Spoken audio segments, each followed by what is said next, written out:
Tá no ar mais um episódio do Juridicast, o seu podcast de marketing jurídico. Eu sou Leandro Ramos e no episódio de hoje do Juridicast vamos falar sobre inovação na advocacia em tempos de coronavírus.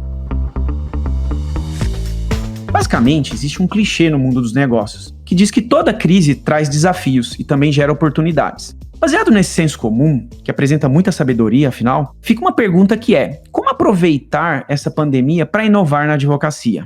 Para discutir esse tema com a gente, tenho o prazer de receber aqui no Juridicast o Gabriel Magalhães, que é advogado de formação e hoje é CEO da Freelaw, que é uma lawtech que busca modernizar a maneira de contratação de serviços jurídicos.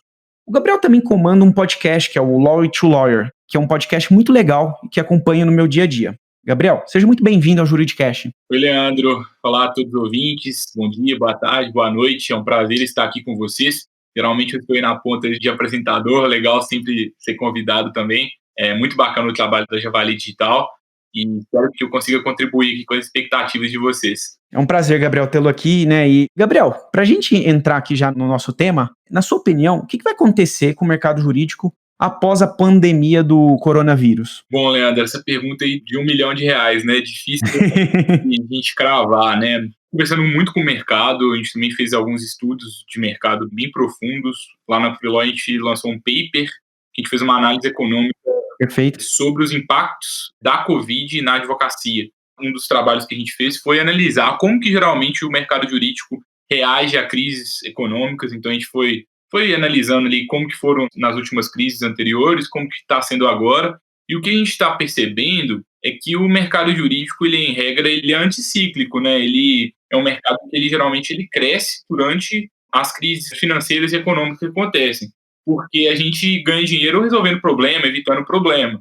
Então, é um momento muito delicado, né, para o mercado, mas ao mesmo tempo é um momento de muitas oportunidades, porque daqui a pouco vai ter uma nova onda de demandas, e aí tomara que essas demandas elas sejam direcionadas a advogados realmente competentes, que busquem resolver os problemas dos clientes de uma forma consultiva, de uma forma consensual. Mas eu acho que tem, de um lado, muitas oportunidades. A gente tem aí direito do trabalho que está crescendo bastante, tem demandas aí envolvendo o direito digital também em alta, e, óbvio, também áreas em declínio. O que eu acho é que, se a gente analisar bem o contexto macroeconômico, que é algo que poucos advogados fazem, e entender qual que é o impacto desse contexto no meu escritório, eu acho que a gente se prepara mais para esse momento. Talvez a forma que a gente advogava antes da Covid ela está em declínio, mas talvez alguma atividade ali acessória ela pode estar crescendo. Então, acho que é importante combinar o que a gente já fazia também com as análises econômicas que a gente deve fazer nesse momento, sabe, Leandro? Perfeito, Gabriel. E baseado até nesse estudo que vocês fizeram, quais áreas do direito você acredita que podem ser mais beneficiadas com a pandemia? Então, Leandro, eu acho que assim, a gente está num mercado bem difícil ser advogado hoje, né? Mais de 1 milhão de advogados, muitos escritórios de advocacia, então o mercado está saturado, é difícil conseguir clientes, é difícil, cada vez é mais difícil ser bem sucedido na advocacia. Eu acho que qualquer pessoa que se destaca, começa a produzir conteúdo na internet, começa a utilizar as melhores práticas para captar clientes, para criar uma experiência diferenciada com seus clientes, essas pessoas estão bem na frente do mercado. Então, eu acho que existe espaço em todas as áreas do direito, desde que a gente conheça bem o nosso cliente, crie uma estratégia eficiente de captação de clientes, e aí, dentro do que é permitido ao Código de Ética do AB, mas também não se tornando refém do boca a boca, né? Não adianta hoje, agora, ainda mais em tempos de isolamento social, a gente ficar contando só com boca a boca para crescer. É ótimo quando a gente tem boca a boca, mas se a gente tem uma estratégia ali de inbound marketing, de outbound marketing e outros termos aí em inglês, né, que são muitos ditos aí pelo mercado, eu acho que a gente consegue se destacar. Mas agora, especificamente sobre alguns mercados que estão em alta agora, né, eu acho que é importante a gente analisar para as mudanças legislativas que estão tendo. E aí, eu sou advogado, mas você aí que está me escutando sabe muito melhor do que eu quais são as mudanças legislativas que estão acontecendo na sua área. No direito do trabalho mesmo, a gente já teve aí várias medidas provisórias, várias mudanças aí que estão acontecendo, e isso vai gerar aí demissões, vai gerar suspensões de contratos de trabalho, naturalmente, pretensões ali daqui a pouco na justiça. Então, ali a gente já tem uma oportunidade. A pergunta que eu te faço aí, ouvinte, é qual mudança legislativa tem dentro da sua área, e aí provavelmente você vai identificar quais são as oportunidades e quais são os desafios. E eu acho que uma outra questão que ajuda a identificar essas oportunidades e desafios é entender bem como que o seu cliente está agora, nesse momento. Quais foram os impactos que a Covid gerou no cliente do seu escritório? Está todo mundo desamparado, está todo mundo ali com medo, está todo mundo inseguro, mas o que ele espera agora nesse momento? Como que você pode apoiar esse cliente? Quais são as próximas demandas que esse cliente pode ter? Eu acho que aí pode ter alguns segredos, sabe? Legal, Gabriel. E na sua análise, você consegue vislumbrar algumas áreas do direito que tendem a reduzir o volume de demanda nesse momento que a gente vive atualmente? Eu acho, Leandro, pelo menos na data que a gente grava esse podcast, eu acho que o contencioso especificamente, ele tá meio esperando, sabe? Sim. Tá todo mundo mais solidário, é a minha impressão, tá todo mundo ainda postergando eventuais litígios, tem a crise política, tem um cenário de tanta incerteza que tá todo mundo esperando para ver o que vai acontecer amanhã, o que vai acontecer no próximo mês. Então, nesse momento, a minha impressão é que a gente está com uma demanda reprimida em quase todas as áreas do direito, salvo aí em quem está atuando em consultivo, que geralmente talvez já pode estar com um volume maior de demandas. Mas a minha impressão é que daqui a pouco a gente vai ter um boom de demandas jurídicas em várias áreas do direito. Eu não sei te falar assim, especificamente qual que vai cair, qual que vai aumentar, até porque quem vai saber isso muito melhor do que eu vai ser o próprio advogado ali que é especializado naquela área, sabe? Mas, por exemplo, quem atuava com o direito de trânsito, quem atuava com o direito consumidor contra companhias aéreas agora, não vai estar tendo demanda. Eu acho que essa que é a análise, sabe? Legal. E, Gabriel, se por um lado a pandemia pode mudar um pouco o balanço das demandas dos serviços jurídicos, né, que é o que a gente vem falando aqui, ela também pode trazer mudanças mais profundas, né, na maneira que os advogados e escritórios praticam a advocacia. Quais transformações você acha que o coronavírus vai trazer para a advocacia de modo geral? Eu acho que a Covid, ela está sendo como se fosse uma máquina do tempo, sabe? Eu acho que agora ou você se torna digital ou você se torna digital. Não tem meio termo mais. É o momento de a gente buscar novas tecnologias, é o momento de a gente utilizar ferramentas de assinatura de documentos eletrônicos, é o momento de a gente aprender a trabalhar em home office. Não tem jeito mais. Eu acho que a Covid, digamos que ela revoluciona mesmo a forma de trabalho no direito. E eu acho que quem insistir em trabalhar da forma antiga está fadado ao insucesso, porque a gente vai criar estruturas aí de escritório de advocacia muito grandes, com custos fixos muito altos, e esses custos fixos altos acabam sendo repassados para os clientes, né? E um escritório que é inovador, ele é mais enxuto, ele consegue atender os clientes de uma forma melhor, de uma forma mais rápida e ainda com menos custos. E o que eu estou vendo, né, é uma tendência muito grande de fato, refletir, né, sobre as metodologias de trabalho. Eu acho que tem um impacto grande na cultura dos escritórios de advocacia, que estavam muito acostumados com aquela cultura top-down, Sim. onde o sócio manda e o resto obedece, onde o estagiário não tem voz, onde o advogado júnior não tem voz, onde a gente tem que usar timesheet para controlar tudo do escritório, onde o timesheet é a figura mais preciosa para a precificação de honorários advocatícios. E será que a gente ainda tem que continuar cobrando serviço por hora? Será que a gente tem que mensurar a qualidade de um profissional pela quantidade de horas que ele trabalha? Será que é isso mesmo que diz se esse profissional é competente ou não? Será que só o sócio tiver voz? Será que esse escritório realmente vai conseguir aumentar o diferencial competitivo no mercado? Então, ficam essas perguntas. Na Freeló, a gente acredita muito no modelo de escritório de advocacia mais enxuto, mais colaborativo e sempre se perguntando, né? Será que eu consigo entregar esse serviço de uma forma melhor para o meu cliente, de uma forma mais barata e de uma forma mais ágil? A gente só consegue fazer isso se a gente advogar de uma forma diferente. E, Gabriel, pelo que você está dizendo, assim, o mundo não vai ser o mesmo, né, pós essa pandemia, e certamente a advocacia também não será mais a mesma, né? Então, como que um advogado ou advogada podem aproveitar oportunidades, né, nessa situação que a gente vive agora? Olha, primeira coisa, se está todo mundo online, todo mundo de casa, eu acho que todo escritório de advocacia tem o dever de aprender a trabalhar online. É difícil, é desafiador, é difícil sim, principalmente para escritórios mais consolidados, que a cultura é presencial, que gostam do contato um a um ali é presencial. Só que agora a gente é obrigado a aprender essa nova forma de trabalho. E essa nova forma de trabalho, ela pode diminuir os custos fixos do escritório. Talvez o escritório não precise de ter 4 andares de um prédio. Talvez ele pode reduzir a estrutura e começar a utilizar esse trabalho remoto eventualmente, fazer um rodízio ali dos postos de trabalho, né? Determinados advogados trabalham presencialmente na terça e na quinta, outros na segunda e na quarta. Este é o dia do home office do escritório. Algumas medidas, assim, elas podem reduzir bastante a estrutura do escritório, podem aproximar o escritório com os advogados mais jovens, com a geração millennial, que está saturada desse modelo antigo de trabalho. E eu acho que, com tudo isso, quem sai ganhando, né, são os próprios sócios, que eles conseguem reduzir a estrutura e, consequentemente, os próprios clientes, né? Porque os clientes eles conseguem ser melhores atendidos, porque talvez esse escritório vai conseguir ter preços mais competitivos, sem que isso implique em aviltamento de honorários, porque a gente está simplesmente ali reduzindo o custo fixo da equação. Eu acho que essa pandemia traz uma oportunidade da gente refletir sobre as mesas de mármore, sobre os cartões de visita e sobre aquelas sedes muito luxuosas. Será que é isso que o seu cliente espera? Será que é isso que vai gerar valor para essas pessoas?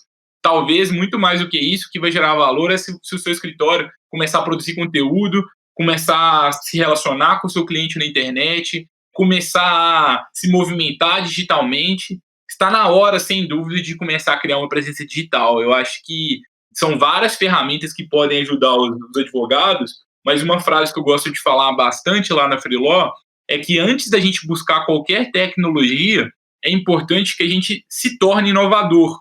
É importante ter essa mudança de mentalidade mesmo.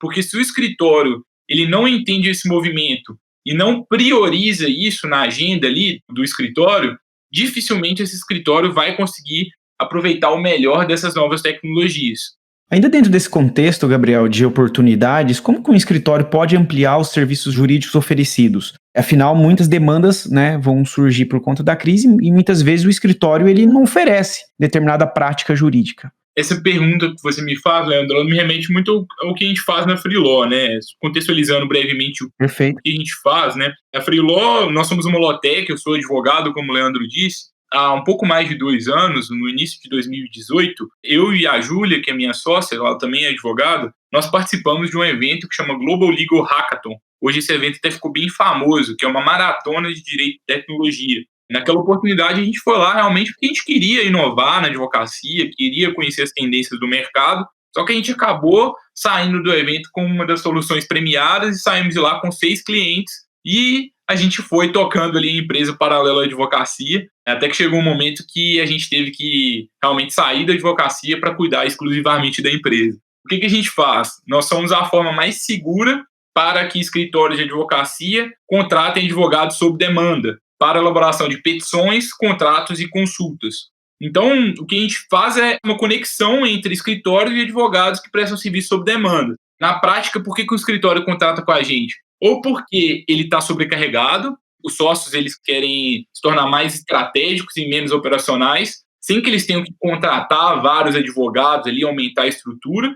E aí, esses escritórios eles começam a delegar serviços para uma equipe remota que vai prestando serviço sob demanda. Então, eu envio uma petição inicial para ser feita, depois eu envio uma impugnação, depois eu envio um recurso ordinário, depois eu envio uma apelação e cada um desses serviços é direcionado para algum profissional especializado naquela área. O profissional faz o serviço, o escritório paga por ato e o escritório não tem que aumentar os custos fixos para manter essa relação com esses advogados.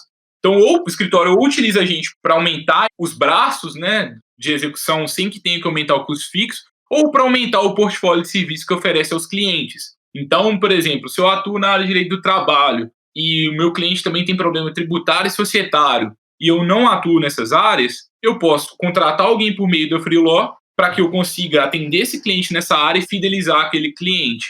Gosto de dizer que nós somos como se fosse uma parceria jurídica institucionalizada. As parcerias já acontecem no direito, só que a gente cria um ambiente mais seguro para que isso aconteça. E se algum problema acontecer, a Freeló age como se fosse um seguro para essa relação. Então a gente aproxima as partes e auxilia as partes a fazer a gestão da demanda que elas contratam por meio da nossa plataforma.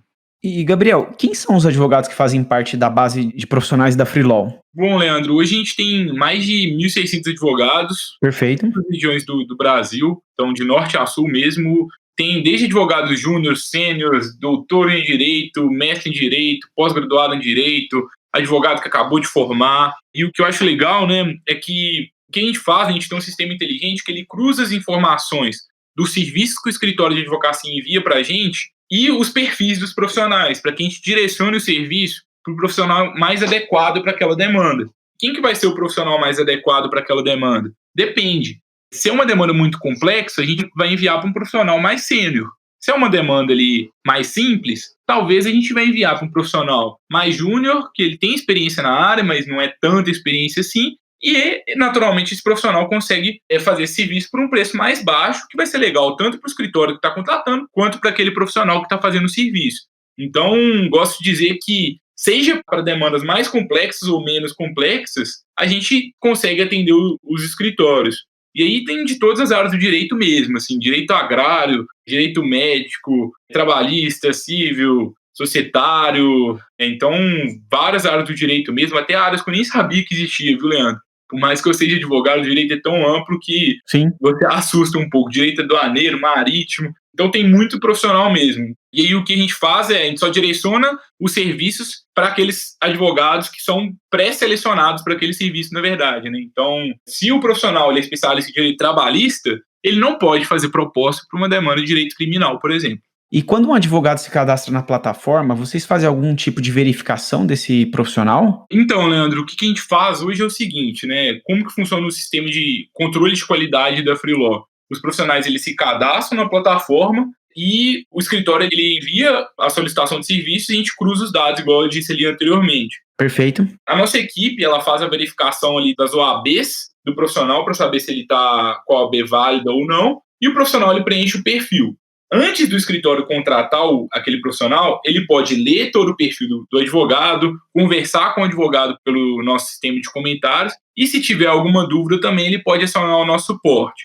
No final do serviço também, as partes avaliam a experiência na Freeló, e essa avaliação ela é somada ao nosso algoritmo ali inteligente. Então, a gente tem um sistema de controle de qualidade prévio, de acordo com as informações ali fornecidas antes do perfil, e quando o profissional fornece o perfil, ele preenche ali termos dizendo que as informações são verídicas, etc. Se necessário, se o escritório quiser, ele pode consultar também essas informações. E depois do serviço, essa avaliação, né, de acordo com a performance do profissional, ela também é somada ali ao perfil do advogado. É bem uma lógica que já acontece em outros mercados, né, Leandro? Airbnb, Uber, essa economia sob demanda, que se chama gig economy, que é o que a gente se propõe a fazer. E aí a pergunta que todo mundo fala pra gente é assim, nossa, Gabriel, mas é tão arriscado, vou passar um serviço tão delicado para um advogado, e se ele perder um prazo, como que eu faço, né? E de fato, assim, óbvio que a gente está lidando com pessoas e tem um risco em qualquer contratação, a gente está ciente do risco, mas tudo que a gente faz é para mitigar esses riscos. E se a gente começa a fazer testes seguros, né, com a plataforma, esse tipo de contratação, na minha opinião, se torna bem mais seguro do que eu contratar um advogado de forma definitiva para o meu escritório. Porque eu contratei ele uma vez. Se ele não foi bom, eu não contrato ele de novo. Agora, se eu contrato um advogado para o meu escritório e ele não foi bom, aí eu tenho que ficar com ele mais tempo, a demissão já é mais difícil. Então, o que a gente sempre recomenda para o escritório é: eu quero testar a Freeló, quero saber como que vai funcionar. Pega um serviço que não é urgente, envia o serviço, vê como funcionou a experiência na plataforma e aos poucos você vai aprendendo a utilizar. Começa enviando 1, 2 serviços, depois você começa a enviar 10, 20, até que o seu escritório para de ser um escritório que é executor de petições e se torna um escritório revisor de petições. Você falou, Gabriel, da questão de perda de prazo. A plataforma oferece algum tipo de seguro caso um advogado contratado dentro da Freeló ele perde um prazo? Leandro, a gente não tem um seguro ainda, sabe? A gente até cogita fazer algo nesse sentido. O que a gente faz hoje, a gente tem procedimentos muito bem definidos sobre essa questão de prazo. Então, primeiro ponto, a gente recomenda que os escritórios, quando eles vão enviar o serviço para a gente, ele não envie no prazo fatal. Então, a delegação na Freeló é como se fosse a delegação para um advogado que faz parte da sua equipe, só que ele faz parte de uma equipe remota. Então, o que você faz? Quando você delega para o advogado júnior da sua equipe, você não passa para o advogado júnior o prazo fatal. Você passa um prazo ali D-3, D-4, para que dê tempo ainda de você revisar o prazo e depois protocolar esse prazo. Então, a primeira questão que a gente tem são esses procedimentos bem definidos. Como que funciona? O escritório ele envia um serviço, o profissional ele faz o serviço, depois que o profissional faz o serviço, o escritório tem o prazo de 7 dias para pedir alguma modificação e depois o profissional ele tem 4 dias para realizar essas modificações. Se o prazo for inferior, as partes podem combinar de outra forma sobre esses prazos. O que a gente faz, né, para mitigar os riscos, né, desses prazos não serem cumpridos é a gente trabalhar também com prazos internos na Freeló inferiores. Então, por exemplo, se o escritório ele envia um prazo de 7 dias por meio da nossa plataforma, o prazo que é enviado para o prestador não é de 7 dias, ele é de 6 dias ou de 5 dias, dependendo das condições do envio. Então, nós temos nossos prazos internos. Mas a principal forma de mitigar os riscos é a gente tratar a delegação de serviços da mesma forma que a gente trata a delegação de serviços dentro do próprio escritório. Legal, Gabriel. E ainda dentro desse contexto de controle de qualidade, imaginando que eu tenha contratado um advogado pela Freeló e eu não estou gostando do trabalho desse profissional, o que eu posso fazer? Primeiro ponto, você pode pedir revisão. Tá. A gente trabalha bem próximo, assim, tanto dos escritórios quanto dos advogados, para a gente entender o que está acontecendo, assim, por que o serviço foi bem atendido, por que ele não foi bem atendido. Pela nossa experiência, às vezes o serviço não foi bem executado porque o escritório não foi tão preciso na forma que ele enviou as orientações. E aí, se ele não for, para as próximas vezes ele já vai saber ser mais preciso. Vai eventualmente enviar um modelo, vai eventualmente descrever os fatos com um nível maior de detalhes e também vai pedir revisões, vai conversar mais com aquele profissional. E aí, nesse caso, geralmente um pedido de revisão resolve. O escritório pediu revisão, o profissional respondeu a revisão ali, os esclarecimentos, e é resolvido. Pode acontecer também do profissional não ser competente. Se o profissional não for competente, o escritório ele vai acionar a equipe da Freeló, a gente vai analisar o caso, se for o caso, a gente vai até contratar um outro profissional para que ele faça o serviço e entregue ali para o escritório de advocacia.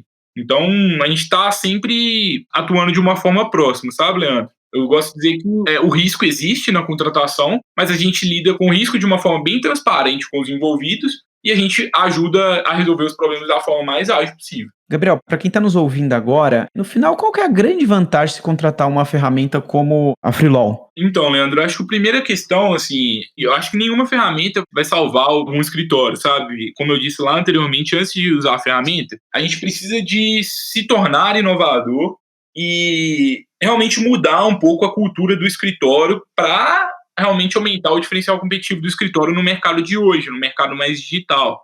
Depois que a gente passa por essa etapa inicial, aí a gente pode começar a pensar em ferramentas. A Freeló, eu sempre recomendo, na verdade, né, que no mínimo você deve testar uma ferramenta como a Freeló, para você saber se funciona para a sua realidade ou não funciona. E um dos princípios da inovação é o teste. Um modelo bem científico. Eu pego uma ferramenta, eu estudo sobre ela, e aí eu vou testar ela para ver se ela vai funcionar na minha realidade ou não. Se não funcionar, eu vou entender por que não funcionou, qual que foi o problema. A ferramenta é ruim, eu errei, tem alguma forma da gente melhorar esse tipo de ferramenta dentro da minha realidade? Então, eu acho que a Freeló se encaixa muito, e qualquer ferramenta digital se encaixa muito nessa questão do teste. E, em regra, Leandro, pela minha experiência, os escritórios de advocacia têm um pouco de receio em testar. Ah, mas eu vou usar uma ferramenta de comunicação, será que ela é boa, será que ela não é boa? Será que eu vou usar uma ferramenta de automação? Será que eu vou criar um site ou não crio? Será que eu uso a Freeló ou não uso? E aí a minha primeira dica é testa, vê se deu certo, se der errado, você troca de ferramenta depois. O que a gente precisa é desenvolver a habilidade de fazer testes seguros e analisar os dados. Porque se eu tenho esse ambiente seguro para fazer os testes, vai estar tudo bem se esse teste não der certo. E agora, se o teste der certo, eu posso estar aumentando bastante o diferencial competitivo do meu escritório. Por que os clientes utilizam a gente hoje, os maiores ganhos, né? Agora especificamente sobre a Freeló? Você tem mais flexibilidade para aumentar ou reduzir o tamanho da sua equipe de acordo com o número de demandas que você possui. Ainda mais agora, nesse momento de pandemia, a gente não sabe qual que vai ser o volume de demandas que o meu escritório vai ter amanhã, mês que vem, até o final do ano, não sei. E se eu tenho um escritório à moda antiga, eu tenho que ficar pagando o salário de vários advogados sem saber se vão entrar honorários aqui suficientes para arcar com esses custos. Na Freeló, você contrata de acordo com a demanda que você tem.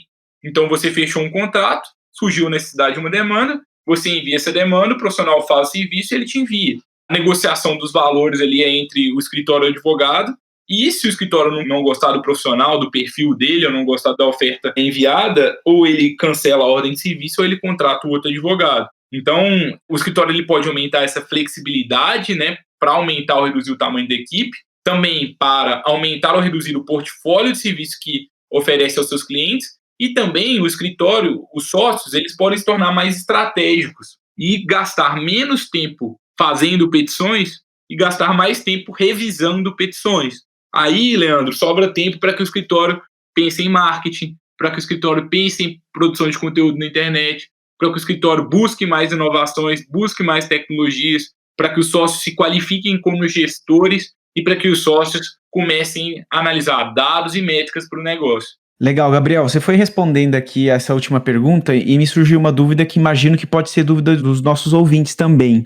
Quem que remunera a Freelaw? O escritório que contrata ou o advogado que está oferecendo o serviço? Ou ambos? Hoje, como que funciona? Quando o escritório envia uma solicitação de serviço para a gente, ele descreve o que precisa ser feito, ele escreve a área do serviço. Perfeito. Ele descreve a sub-área, então às vezes é direito societário, mas envolve vesting, envolve, não sei, cada serviço vai envolver alguma micro-área ali. E com base nessa micro-área, a gente localiza os profissionais. Mas então o escritório determina a área, a micro-área, a complexidade do serviço, para a gente saber se o escritório precisa de um advogado sênior ou se ele precisa de um advogado júnior, por exemplo. Ele descreve o que precisa ser feito, todas as orientações, e ele determina uma faixa de valor que ele quer que seja notificado para aquele serviço. Então, por exemplo, eu quero notificar profissionais que cobram de R$500 por hora a R$2.000 por hora. E aí, de acordo com essa faixa de valor, o nosso sistema tenta encontrar os profissionais que se encaixam nessa faixa de valor por hora.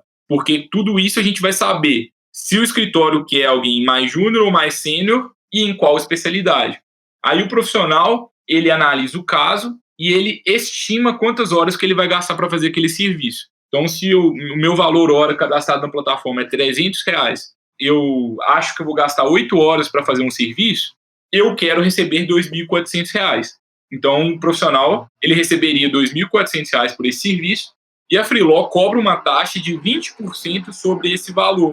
Então, a proposta que é enviada para o contratante é de R$2.400 mais 20%. Perfeito. Então, é uma lógica bem igual ao Uber, essas outras plataformas mesmo. A gente cobra uma comissão específica por cada serviço. Quem paga essa comissão hoje é o contratante, não o prestador. Ou seja, a gente não deduz esse valor dos honorários que o prestador cobra por meio da plataforma. Eu gosto muito de dizer que somos ainda... A gente tem 2 anos de mercado, né? Tem mais de 1.600 advogados e mais de 100 escritórios que contratam conosco, mas nós somos ainda uma empresa em estágio inicial e a gente está sempre aberto a feedbacks. A gente pode eventualmente criar um módulo específico de precificação para algum tipo de escritório. A gente sempre faz testes com nossos clientes, a gente trabalha bem próximo. Então, se você que está escutando, falou assim, gostei da Freelaw, mas eu não sei se vai fazer sentido para a nossa realidade, a gente está disposto, então, vamos marcar uma conversa, vamos entender melhor a sua realidade. Talvez a gente pode fazer alguma adaptação que pode funcionar para você, mudar alguma coisa. A gente sempre faz isso com nossos clientes e foi assim que a gente construiu a plataforma do zero até onde a gente está hoje. Gabriel, o nosso episódio vai chegando ao final e para quem quer conhecer melhor a Freelaw, como que ela pode contratar o serviço de vocês? Se você digitar Freelaw no Google, você vai encontrar a gente Freelaw, Freelaw, em inglês mesmo, né? O nome, né, Freelaw não é direito grátis, tá? Porque dá 2 conotações, mas é direito livre. Movimento que a gente acredita por uma nova experiência de trabalho no direito. Será que a advocacia tem que ser tão exaustiva assim? Será que o modelo de trabalho tem que ser tão difícil assim? Então a gente cria um modelo mais flexível de trabalho. Mas se você digitar no Freelaw no Google, você encontra nas redes sociais, no LinkedIn, no Instagram. O nosso site é freelaw.work.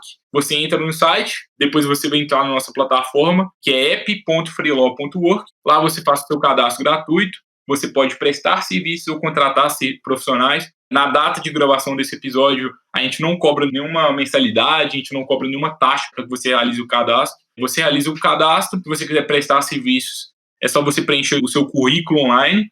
E caso a gente receba algum serviço, você vai ser notificado ali por e-mail e por WhatsApp. E se você quiser contratar advogados, você faz o cadastro e você vai contratar por meio da nossa plataforma. A gente tem um gestor ali das demandas que você contrata por meio da plataforma. Legal, Gabriel. Gostaria muito de agradecer a sua presença aqui no Juridicast.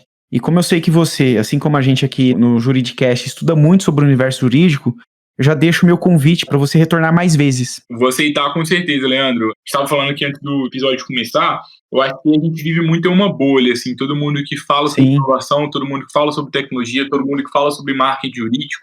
Tem gente até hoje que acha que não se pode fazer marketing no direito. E assim, poxa, não dá para fazer o outdoor ali antigo, né, que realmente é contra os princípios do OAB, contra o código de ética, e é contra também até o que o cliente espera, mas, poxa, tem tanta coisa que dá pra gente fazer que é ética, que é lícita e que ajuda pessoas, tanto no marketing, quanto na inovação, quanto na tecnologia. Então é muito bom a gente estar vendo iniciativas como a do Javali Digital, a gente está sempre à disposição aí para o que vocês precisarem. E convido a todos também que estão escutando aqui para acompanharem também os conteúdos que a gente tem lá na Freeló.